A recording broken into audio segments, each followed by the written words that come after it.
जय शिवराय मित्रांनो, स्वागत आहे तुमचं आपल्या नवीन व्हिडिओमध्ये. तर मित्रांनो, उद्या म्हणजे 16 डिसेंबरला श्री सेवागिरी महाराज यांच्या पुण्यस्मरणानिमित्त भव्य दिव्य पुसेगावकरांचे मानाचे हिंदकेसरी मैदान पार पडणार आहे. मित्रांनो, आजच्या व्हिडिओच्या माध्यमातून आपल्या सर्वांचा लाडका मोहिल शेट्टी यांचा बकासूर आणि महाराज नक्की कोणत्या गटामध्ये पळताना पाहायला मिळणार आहेत हे आता आपण पाहूया.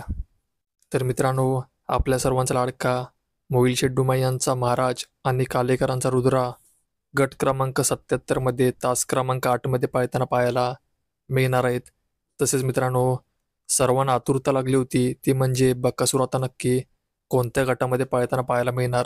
तर मित्रांनो, अखेरकार बकासूरच्या नावाने चिठ्ठी निघालीच. तर मित्रांनो, बकासूर आणि शेवाळ्याबांचा पाखऱ्या गट क्रमांक 110 मध्ये तास क्रमांक 5 मध्ये पळताना पाहायला मिळणार आहेत. तर मित्रांनो, अपडेट आवडली असेल तर व्हिडिओ लाईक करा आणि चॅनलवर नवीन असाल तर चॅनलला सबस्क्राईब करून घ्या. तर मग भेटूया असेच नवनवीन खात्रीशीर अपडेट घेऊन.